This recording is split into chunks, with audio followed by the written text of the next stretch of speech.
आज मार्केट में हर दूसरा ब्रांड एक सिंपल सी स्ट्रैटेजी अपना रहा है और वो ये है कि कस्टमर के जो फेवरेट एक्टर हैं उनको ब्रांड एम्बेसडर बना लिया जाए, जिससे उस पर्टिकुलर ब्रांड की तरफ कस्टमर खींचे चले जाते हैं। अब देखिए दोस्तों, बड़े बड़े एक्टर्स के फेस देखकर हमें उस पर्टिकुलर ब्रांड के ऊपर ट्रस्ट होने लगता है और हम उसके प्रोडक्ट खरीदने लगते हैं। लेकिन दोस्तों, उनमें से कई सारे ब्रांड्स तो इन एक्टर्स के ही होते हैं और अक्सर हमें पता ही नहीं होता कि जो प्रोडक्ट हम यूज कर रहे हैं वो हमारे फेवरेट एक्टर या एक्ट्रेस का ही ब्रांड है। जैसे हम शार्क टैंक की जज विनीता सिंह की बात करें तो इनका जो शुगर कॉस्मेटिक ब्रांड है उसमें खुद रणबीर सिंह ने इन्वेस्ट किया हुआ है। इवन दोस्तों, ऑथेंटिक कपड़ों के लिए रिसेंटली जो सोल स्टोर ब्रांड फेमस हुआ है उसकी ओनर भी सारा अली खान है। इतना ही नहीं, हम बाहर ट्रैवल करने के लिए जो ऑनलाइन बुकिंग करते हैं उनमें से एक फेमस ब्रांड को सलमान खान ओन करते हैं। इवन एक एक्ट्रेस तो ऐसी भी है जिसने एक स्टार्टअप में इन्वेस्ट करके इतने पैसे कमाए जितने पैसे उसे एक्टिंग करियर से कमाने के लिए कम से कम 15 से 20 फिल्में करनी पड़ती। अब दोस्तों, कौन है वो एक्ट्रेस जानेंगे आज के वीडियो के अंदर, लेकिन उससे पहले अभी तक आपने वीडियो को लाइक नहीं किया तो प्लीज लाइक कर दीजिए और नीचे कमेंट बॉक्स में लिख के बताइए आप किस टाइप के वीडियोस देखना पसंद करेंगे ताकि मैं उसी प्रकार के वीडियोस बनाकर अपलोड करूं। सबसे पहला, सलमान खान। देखिए दोस्तों, जब भी हम किसी ट्रैवल ऐप से 10 ऑनलाइन टिकट खरीदते हैं तो उनमें से 4 टिकट के पैसे सीधे सलमान खान के जेब में जाते हैं। ऐसा क्यों? चलिए आपको बताता हूं। देखिए, अपने करियर की शुरुआत में ही सलमान खान एक चॉकलेटी बॉय बन गए थे, लेकिन 2012 आते आते black buck case, hit and run case, Vivek Oberoi का इल्जाम लगाना, इन सब की वजह से बॉलीवुड में उनकी इमेज खराब हो गई और उनका डाउनफॉल शुरू हो गया। इसीलिए अपने डूबते करियर को बचाने के लिए उन्होंने स्मार्टली अलग अलग ब्रांड्स और प्रॉपर्टीज में इन्वेस्ट करना शुरू किया। देखिए, सलमान खान ने देखा कि उस टाइम मार्केट के अंदर यात्रा.com काफी चर्चा में था, उसे कई सारे टूरिज्म अवार्ड भी मिले थे। यानी कि आप यूं समझ लीजिए, यात्रा.com उस टाइम इंडिया का मोस्ट ट्रस्टेड ट्रैवल ब्रांड था और उस टाइम उसका मार्केट शेयर भी लगभग 25% पहुंच गया था। इसीलिए सलमान खान ने उसमें इन्वेस्ट किया। अब दोस्तों, इस इन्वेस्टमेंट से फायदा होता देखकर उन्होंने और भी कई सारे बिजनेस में इन्वेस्ट करना शुरू किया। इनफैक्ट उनके सभी इन्वेस्टमेंट को देखते हुए खुद अश्लील ग्रोवर ने कहा था कि सलमान खान एक स्मार्ट इन्वेस्टर भी है। सलमान खान से मिला बट बंदा बहुत स्मार्ट है, मतलब वो बंदा बहुत जेन्युइनली बहुत स्मार्ट है, उसको बिजनेस समझता है। और दोस्तों, इसका जीता जागता एग्जांपल है चिंगारी ऐप, क्योंकि जैसे ही टिकटॉक इंडिया से बैन हुआ वैसे ही सलमान खान ने मार्केट में क्रिएट हुए गैप को फाइंड आउट किया और चिंगारी ऐप में इन्वेस्ट किया। और आज देखो, सलमान खान के बॉक्स ऑफिस की तरह चिंगारी ऐप का भी रेवेन्यू 100 करोड़ पार कर चुका है। और दोस्तों, सलमान खान की तरह और भी कई सारे बॉलीवुड सेलिब्रिटीज हैं जो अलग अलग ब्रांड बना रहे हैं,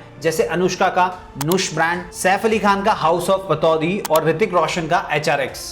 दूसरा, दिनू मोरिया, एक ऐसा एक्टर जो थिएटर की स्क्रीन पे तो उतना नहीं चला लेकिन थिएटर के अंदर बहुत ही सक्सेसफुल रहा। दोस्तों, ये सुनकर आप डेफिनेटली कंफ्यूज हो रहे होंगे, तो आइए मैं आपका कंफ्यूजन दूर कर देता हूं। देखिए, दिनू मोरिया अपनी सेकंड फिल्म राज से सुपरहिट तो हो गए, लेकिन फिर बैक टू बैक 20 फिल्में फ्लॉप देने के बाद में लोग समझ चुके थे कि इस एक्टर का करियर अब खत्म हो जाएगा। लेकिन दोस्तों, ऐसा हुआ नहीं। जहां एक और दिनू मोरिया की एक्टिंग करियर की जर्नी हमेशा के लिए खत्म हुई, तो वहीं दूसरी ओर उन्होंने अपना खुद का बिजनेस ब्रांड बनाने का सोचा और यहीं से शुरुआत हुई फ्रेश प्रेस की। दोस्तों, फ्रेश प्रेस एक जूस प्रोडक्ट है और मार्केट में इसे 100% नेचुरल और हेल्दी जूस माना जाता है और इसके इसी 100% नेचुरल प्रोडक्ट की वजह से दिन ब दिन इनके कस्टमर बढ़ते गए और ये एक सक्सेसफुल प्रोडक्ट बन गया। फिर दोस्तों, दिनू मोरिया ने एक तरकीब निकाली। उसने अपने जूस ब्रांड को PVR और आयोनिक्स थिएटर में बेचने के लिए ब्रांड पार्टनरशिप का सहारा लिया। दिनू ऑलरेडी सेलिब्रिटी थे, इसलिए उनके फेस वैल्यू से मल्टीप्लेक्स में ब्रांड पार्टनरशिप करना बहुत ही आसान हो गया और इसी तरह फ्रेश प्रेस एक एस्टैब्लिश ब्रांड बन गया। इसीलिए दोस्तों, मैंने शुरुआत में ही कहा था, ये एक्टर थिएटर की स्क्रीन पे तो उतना नहीं चला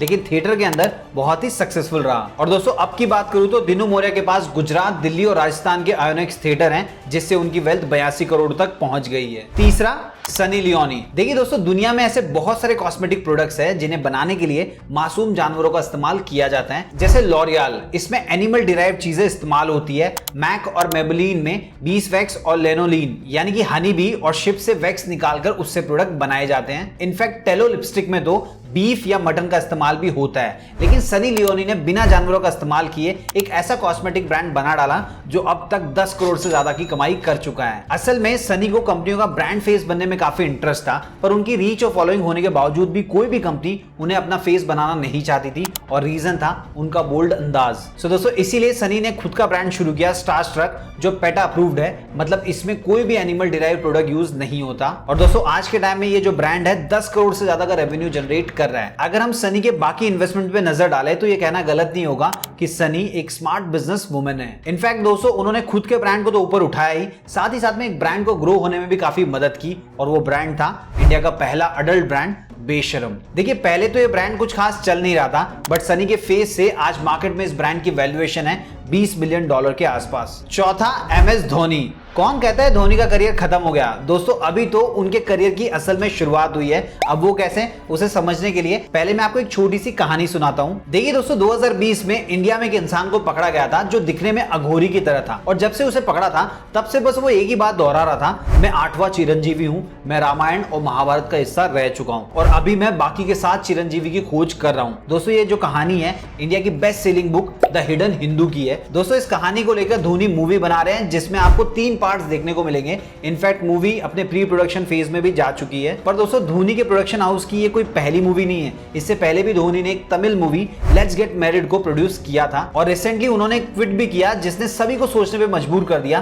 कि आखिर धोनी का मास्टर प्लान है क्या। एक्चुअली उस ट्वीट में लिखा था कि वो एक नई टीम खड़ी करने वाले हैं। अब आखिर वो किस टीम की बात कर रहे थे वो तो बहुत ही जल्द हमको पता चलेगा। अब ये तो हुई एक्स कैप्टन की बात, बाकी के इंडियन क्रिकेटर भी अलग अलग बिजनेस में सीक्रेटली इन्वेस्ट कर रहे हैं। वैसे आपने रॉन ब्रांड के बारे में तो सुना ही होगा जो क्लोथिंग के लिए काफी फेमस है। वैसे मैं आपको बता दूं इस ब्रांड के फाउंडर कोई और नहीं बल्कि हैं विराट कोहली। वैसे दोस्तों उन्होंने इस ब्रांड के साथ एक और ब्रांड की शुरुआत की थी जो था 18 जिसने प्यूमा के साथ कोलैब करके स्नीकर भी लॉन्च किए हैं। 5वां डैनी डेंजोंगपा, इन्हें रियल लाइफ विलन कहें या रियल लाइफ बिजनेसमैन, क्योंकि दोस्तों इनके द्वारा खड़ी की गई बियर कंपनी आज की तारीख में इंडिया की 3rd लार्जेस्ट बियर कंपनी बन गई है। देखिए 1987 में डैनी ने एक चीज रियलाइज की कि इंडिया में क्राफ्ट बियर का मार्केट तेजी से बढ़ रहा है। अब क्योंकि उन्हें पहले से ही ब्रूइंग में अलग अलग एक्सपेरिमेंट करने की और अलग अलग फ्लेवर्स बनाने में काफी रुचि थी, इसलिए उन्होंने सोचा क्यों ना वो खुद का एक ब्रांड शुरू करें। अब देखिए उस वक्त क्राफ्ट बियर मार्केट में अवेलेबल तो थे पर उनमें उतनी वैरायटीज नहीं थी, इसीलिए उन्होंने अपने गांव सिक्किम में जाकर एक कंपनी खड़ी की यकसम ब्रेवरीज और डेंसबर्ग नाम की पहली क्राफ्टेड बियर लॉन्च की। और दोस्तों बियर के लॉन्च होते ही सिक्किम में वो काफी ज्यादा सक्सेसफुल रही और इसके लॉन्च के सक्सेस को देखते हुए उन्होंने आसाम और उड़ीसा में भी अपने ब्रांड की शुरुआत की। देखते देखते उनके ब्रांड ने एक साल में करीब 100 करोड़ रुपए कमा लिए थे और आज की बात करें तो ये इंडिया की 3री सबसे बड़ी बियर कंपनी बन चुकी है। वैसे दोस्तों 2022 में इस ब्रांड ने 3 और प्रोडक्ट लॉन्च किए थे और लॉन्च के दौरान जैकी श्रॉफ को भी बुलाया गया था।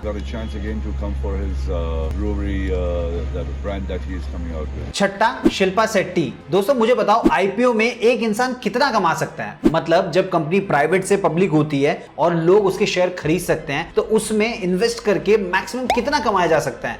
हजारों में, लाखों में। लेकिन दोस्तों आप यकीन नहीं करोगे शिल्पा शेट्टी ने एक जानी मानी कंपनी के आईपीओ में लगभग 45 करोड़ रुपए कमाए थे। देखो शिल्पा शेट्टी जिस तरह अपने फिटनेस पे ध्यान रखती है उतना ही ध्यान वो अपने फाइनेंशियल फिटनेस का भी रखती है, इसीलिए 2018 में उन्होंने ममाअर्थ ब्रांड में इन्वेस्ट किया था। वैसे दोस्तों ये वही कंपनी है जिसके फाउंडर को हमने शार्क टैंक में देखा था। वैसे 2023 में ममाअर्थ का आईपीओ लॉन्च हुआ था जिसपे कई लोगों ने इनके शेयर्स खरीदे, पर दोस्तों जैसे ही आईपीओ बंद हुआ उसमें सिर्फ अकेले शिल्पा शेट्टी ने करीब 45 करोड़ रुपए कमाए थे। अब दोस्तों जरा सोचो शिल्पा शेट्टी एक फिल्म के लिए कितना लेती होगी? 1 करोड़ रुपया, 2 करोड़ रुपया, तो उस हिसाब से 45 करोड़ रुपए कमाने के लिए उनको कितनी फिल्म करनी पड़ती। 7वां आलिया भट्ट। इंडिया में एक नया ट्रेंड शुरू हो चुका है, खुद का ब्रांड बनाने का ट्रेंड। हर दूसरा एक्टर या इन्फ्लुएंसर अपना खुद का ब्रांड आए दिन मार्केट में लॉन्च कर रहा है। लाइक दीपिका पादुकोण का 82E, कीर्ति का हाइफन, प्रियंका का एनामोली और कैटरीना का के ब्यूटी। अब दोस्तों आप खुद जानते होंगे अगर कोई ब्रांड बनाया तो चला तो चांद तक, नहीं चला तो रात तक। इसीलिए इस लॉस के फटके से बचने के लिए आलिया ने स्मार्ट डिसीजन लिया,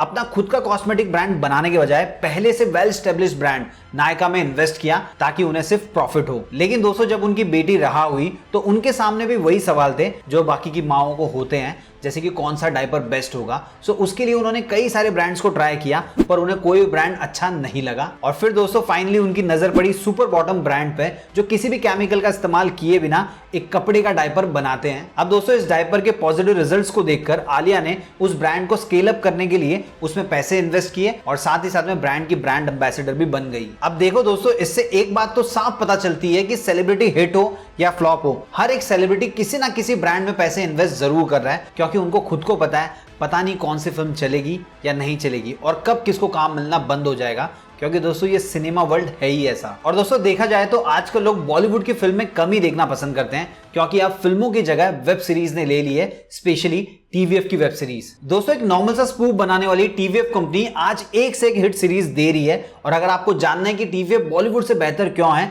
तो उसके ऊपर मैंने ऑलरेडी एक वीडियो बनाया हुआ है, उस वीडियो को आप स्क्रीन के ऊपर देख पा रहे होंगे, उस पर क्लिक करके उस वीडियो को भी एंजॉय कर सकते हैं। उम्मीद है आपको वीडियो पसंद आया होगा। इस वीडियो को अपने सभी फ्रेंड्स, फैमिली मेंबर और जान पहचानों के साथ शेयर कीजिए, चैनल को सब्सक्राइब कर लीजिए। मिलते हैं दोस्तों अगले वीडियो में फिर एक इंटरेस्टिंग टॉपिक के साथ।